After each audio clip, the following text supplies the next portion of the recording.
Suryo Subandrio, yaitu tentang anemia. Nah, definisi anemia itu sendiri adalah suatu keadaan kadar hemoglobin di dalam darah yang lebih rendah daripada nilai normal. Nah, selanjutnya penata laksanaan keperawatan. Yang pertama yaitu menundukkan posisi kepala di tempat tidur. Terus yang kedua, monitor tanda-tanda vital, pengisian kapiler, warna kulit, dan membran mukosa. Dan yang ketiga, observasi adanya keterlambatan respon verbal, kebingungan atau kegelisahan.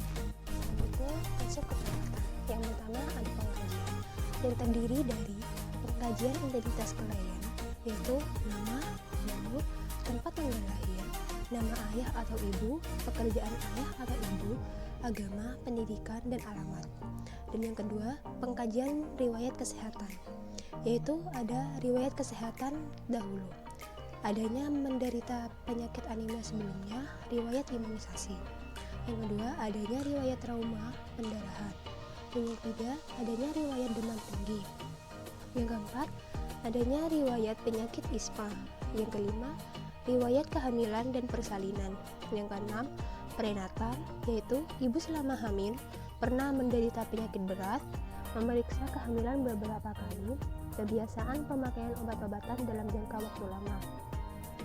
Yang ketujuh, intranatal, yaitu usia kehamilan cukup, proses persalinan dan beberapa panjang dan berat bayi waktu lahir. Yang ke-8, postnatal, yaitu keadaan bayi setelah masa neonatorium dan trauma postpartum akibat tindakan misalnya konset, vakum, dan pemberian ASI. Nah, yang kedua yaitu riwayat kesehatan saat ini, yang terdiri dari kelainan pusat, kelemahan, sesak nafas, sampai adanya gejala gelisah, diaforesis, takikardi, dan penurunan kesadaran. Yang ketiga, riwayat kesehatan keluarga, terdiri dari riwayat anemia dalam keluarga ada atau tidaknya, riwayat penyakit seperti kanker, jantung, hepatitis, DM, asma, penyakit infeksi saluran pernafasan.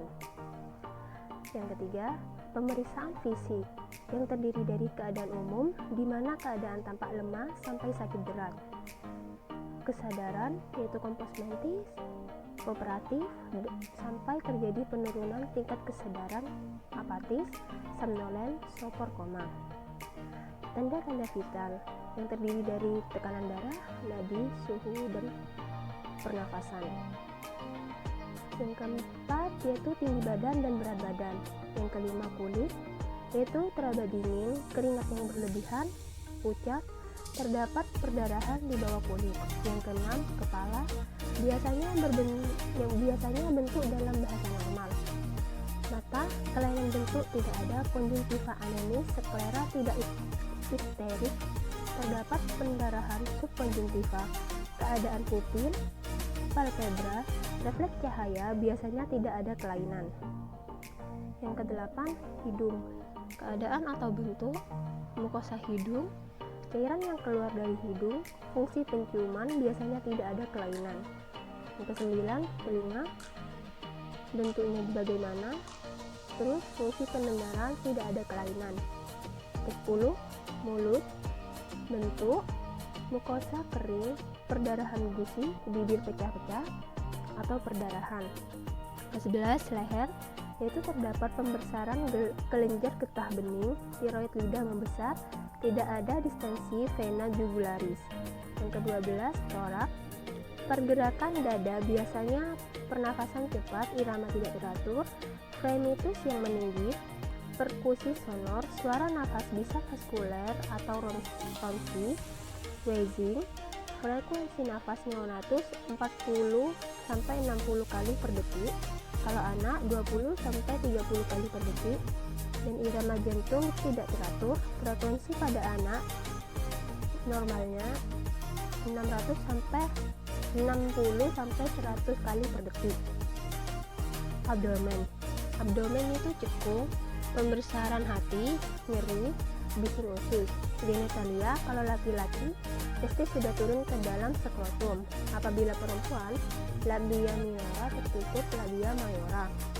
Ekstremitas, terjadi kelemahan umum, nyeri ekstremitas, tonus otot kurang, dan akral dingin. Anus, keadaan anus, posisinya. Terus yang ke-17, neurologis, refleks fisiologis positif, seperti refleks patella, refleks patologis seperti Babinski, tanda Kernig, dan Brudzinski, 1-2 negatif. Yang keempat, pemeriksaan penunjang, yaitu terdiri dari kadar hemoglobin menurun, pemeriksaan darah eritrosit dan berdasarkan penyebab, jumlah trombosit menurun, hemoglobin elektroforesis, mengidentifikasi tipe struktur hemoglobin, massa pendarahan memanjang, aspirasi sumsum tulang atau biopsi untuk membedakan tipe anemia. Diagnosa yang dapat muncul dalam anemia pada anak yaitu ada 3. Yang pertama, risiko ketidakstabilan tekanan darah berhubungan dengan ortostasis. Yang kedua, ketidakseimbangan nutrisi kurang dari kebutuhan tubuh berhubungan dengan enggan makan. Yang ketiga, intoleran aktivitas berhubungan dengan ketidakseimbangan antara suplai dan kebutuhan oksigen. Selanjutnya yaitu intervensi keperawatan. Yang pertama, kita mengambil diagnosa keperawatan. Resiko ketidakstabilan tekanan darah berhubungan dengan ortostasis, di mana definisinya yaitu rentan mengalami fluktuasi dorongan aliran darah dalam pembuluh arteri yang dapat mengganggu kesehatan. Tujuan dan kriteria hasil setelah diberikan asuhan keperawatan selama 5 jam, diharapkan resiko ketidakstabilan keseimbangan darah dapat meningkat dengan kriteria hasil. Yang pertama, glukosa darah 5, hemoglobin glikosilat 5, fruktosamin 5, urin glukosa 5, urin keton 5. Dan rencana tindakan yang akan kami lakukan yaitu yang pertama, monitor kadar glukosa darah sesuai indikasi yang bertujuan untuk kadar glukosa darah dapat terkontrol. Yang kedua, monitor status cairan yaitu termasuk input dan output sesuai dengan kebutuhan yang bertujuan untuk mengetahui input maupun output cairan. Yang ketiga, review riwayat kadar glukosa darah klien atau keluarga yang bertujuan untuk mengetahui faktor genetik glukosa. Yang keempat, bantu klien dalam menginterpretasikan kadar glukosa darah yang bertujuan agar klien mampu mengendalikan kadar glukosa dalam darah. Yang terakhir, dorong pemantauan sendiri kadar glukosa darah yang bertujuan agar dapat mengetahui kadar glukosa darah pada klien. Diagnosa yang kedua yaitu ketidakseimbangan nutrisi kurang dari kebutuhan tubuh berhubungan dengan enggan makan, yang dimana definisinya yaitu asupan nutrisi tidak cukup untuk memenuhi kebutuhan metabolik.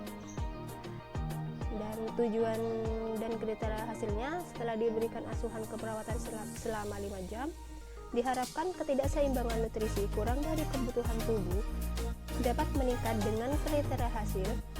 Yang pertama, perbandingan berat badan dan tinggi badan dengan skala 5. Yang kedua, hidrasi dengan skala 5. Yang ketiga, glukosa dengan skala 5. Yang keempat, hemoglobin dengan skala 5. Yang kelima, kapasitas peningkatan zat besi total skala 5. Nah, rencana tindakan yang akan kami lakukan yaitu yang pertama, memonitor intake makanan atau cairan dan hitung masukan nutrisi pada klien per hari sesuai dengan kebutuhan. Nah, di sini bertujuan untuk mengetahui intake kalori apabila terjadi kekurangan. Yang kedua, monitor hasil laboratorium yang sesuai, yang bertujuan untuk mengetahui status nutrisi klien sehingga dapat diberikan diet yang tepat. Yang ketiga, dorong klien untuk memilih makanan setengah lunak jika klien mengalami kesulitan menelan karena menurunnya jumlah saliva, yang bertujuan untuk mencegah terjadinya pendarahan pada esofagus. Yang keempat, ciptakan lingkungan yang membuat suasana yang menyenangkan dan menenangkan, yang bertujuan untuk membuat klien merasa tenang untuk makan. Yang terakhir, lengkapi pengkajian nutrisi yang bertujuan untuk mengetahui status nutrisi klien sehingga dapat melakukan intervensi yang tepat. Masa yang terakhir, kami mengambil intoleran aktivitas yang berhubungan dengan ketidakseimbangan antara suplai dan kebutuhan oksigen, di mana definisinya yaitu ketidakcukupan energi fisiologis untuk mempertahankan atau menyelesaikan aktivitas kehidupan sehari-hari yang harus atau ingin ia lakukan. Tujuan dan kriteria hasilnya, setelah diberikan asuhan keperawatan selama 5 jam, diharapkan intoleran aktivitas dapat meningkat dengan kriteria hasil. Yang pertama, saturasi oksigen ketika beraktivitas dengan skala 5. Yang kedua, frekuensi nadi ketika beraktivitas dengan skala 5. Yang ketiga, tekanan darah sistolik ketika beraktivitas dengan skala 5. Yang keempat, tekanan darah diastolik ketika beraktivitas dengan skala 5. Yang kelima, warna kulit dengan skala 5. Nah, tindakan keperawatan yang akan kami lakukan, yang pertama, monitor respon oksigen klien, yaitu untuk membantu derajat dekompensasi jantung dan pulmonal, penurunan tekanan darah, takikardi, disritmia, takipneu adalah indikasi intoleran jantung terhadap aktivitas. Dan yang kedua, kaji status fisiologis klien yang menyebabkan kelelahan sesuai dengan konteks usia dan perkembangan, yang bertujuan untuk menetapkan kemampuan atau kebutuhan klien dan memindahkan pilihan intervensi. Yang ketiga, bantu klien memprioritaskan kegiatan untuk mengakomodasi energi yang diperlukan, yang bertujuan untuk meminimalkan kelelahan dan membantu keseimbangan suplai dan kebutuhan oksigen. Yang terakhir, kurangi ketidaknyamanan fisik yang dialami klien, yang bertujuan untuk menurunkan stres dan rangsangan berlebihan dan untuk meningkatkan tidur pada klien.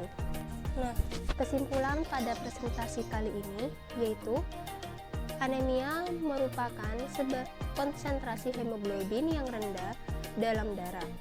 Dan anemia gizi adalah suatu keadaan dengan kadar hemoglobin darah yang lebih rendah daripada normal sebagai akibat ketidakmampuan jaringan membentuk sel darah merah dalam produksinya guna mempertahankan kadar hemoglobin pada tingkat normal.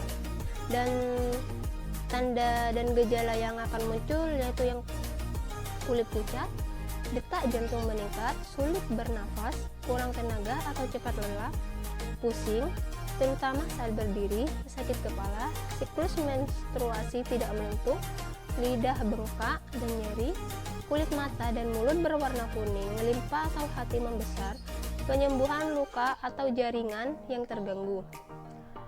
Masalah keperawatan yang dapat muncul pada anak yang menderita anemia yaitu risiko ketidakstabilan tekanan darah, ketidakseimbangan nutrisi, kurang dari kebutuhan tubuh, dan intoleran aktivitas. Sekian dulu presentasi dari Tantri Sofiana Fidat dan Dwi Mulyo Subandrio. Semoga dapat bermanfaat bagi teman-teman semua. Kurang lebihnya mohon maaf. Wabillahi taufiq wal hidayah. Wassalamualaikum warahmatullahi wabarakatuh.